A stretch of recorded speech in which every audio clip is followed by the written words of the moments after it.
This week in the RSP, we are pleased to be joined by our director, Robert Loe. Good afternoon, Robert. Afternoon. I thought we'd kick off by getting to know you a bit more. Would you like to tell us a bit about yourself? Well, I grew up in Northampton. I still feel a great affinity to the place. Having played rugby at school, I'm still a keen fan. Regularly pop home to watch my team, the Northampton Saints. In fact, I'm fascinated by the way sporting institutions form and develop a successful team, which I think is probably at heart all about relationships. That is to say, my team is top of the Aviva Premiership. It'd be good to know if this is because they do relationships well, and that is, of course, shorthand for saying to Jim Mallender, if you're listening, please invite me to do some consultancy at Northampton Saints to empirically prove whether success on the field is linked to strong relationships in the dressing room. I'll happily accept and do the work for free. Very good.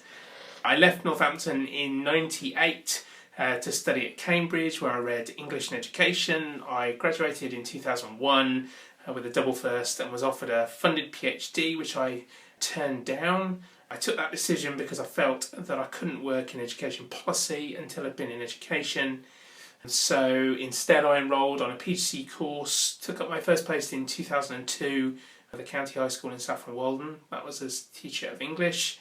And here we are, it's 2014, I'm in my 13th year of teaching, having been a classroom practitioner, head of faculty, assistant head of sixth form, assistant principal at a large college in Suffolk. I've stepped out of the profession to work in policy and study for a doctorate. And I enjoyed a successful and rewarding career. I miss teaching a great deal, but I want to see change for students and for teachers. I think there needs to be change in education. Right, so tell us about the Relational Schools project. What's the big idea and what are you hoping to do? Our parent organisations are Relational Research, which is formerly Relationships Global, the Relationships Foundation, who seek to influence public policy and organisational practice with what they call a relational agenda. So relational thinking is a framework of thought, it's a system of political economy which challenges both individualism and materialism. It proposes that society in general and public and private sector organisations in particular should be viewed through what they call a relational lens to complement financial, environmental lenses and start to counterbalance the kind of individualistic culture of Western tradition. And the aim is to build relational capital in the lives of families, communities, and through the way organisations are structured and organised and through the goals they set for themselves. What that means in practice should have a profound impact on both the education sector and the key stakeholders of schooling, that's the kids themselves. So schools from a relational agenda are far less, or should be far less, concerned with sort of the academic acumen of the pupil and far more interested in the process of what I call actualisation, that is, whereby students learn how to become involved citizens using their skills and talents for the service of others. And the only way to teach healthy relationships is to allow students to practice them in a more dynamic setting than we offer currently. And moreover, if we place outward service at the heart of education, then society as a whole might start to address the problems created by poor or dysfunctional relationships, which lead to low levels of motivation, which lead to truancy and poor achievement, conflict, loneliness in communities, families, individuals across society, and that's what we refer to as relational poverty.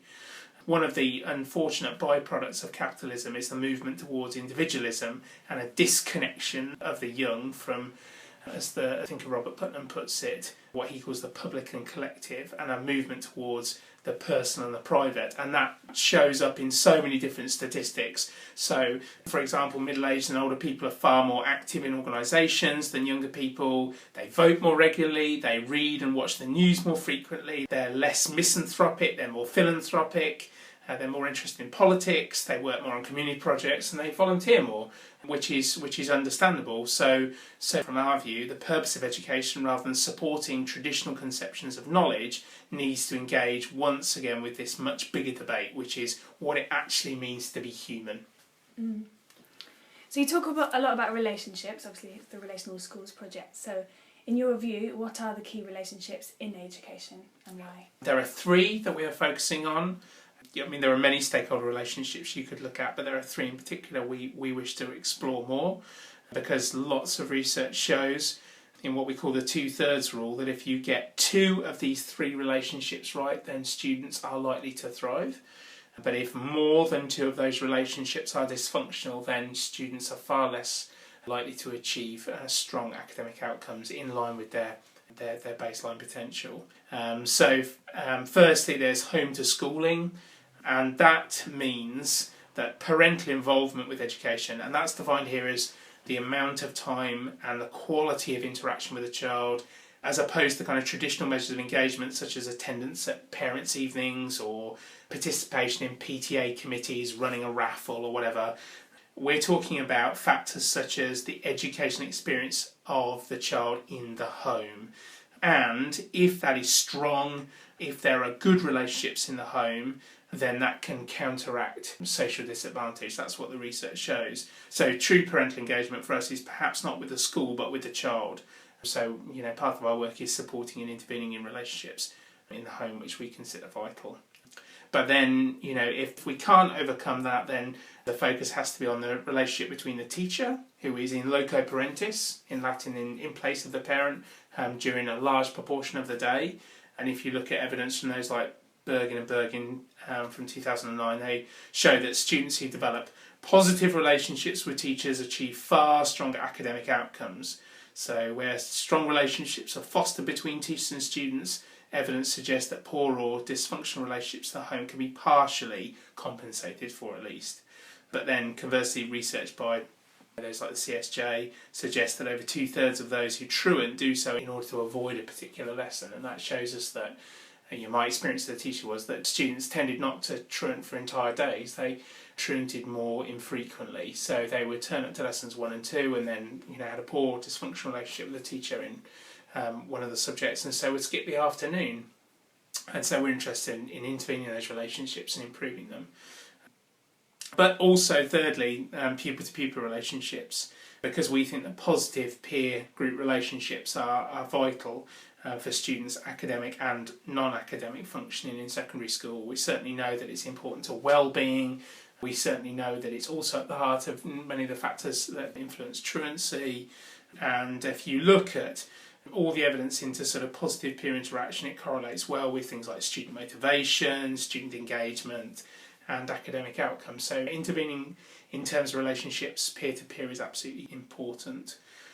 So our work seeks to kind of test the relationship between some of those stakeholder groups and suggest practical interventions which all the schools we're working with might adopt in order to build stronger relationships with their stakeholders. And then we're going to draw those conclusions both nationally and internationally and try and take those emerging understandings to try and build an idea, a model of what a really true relational school might look like. That's the plan.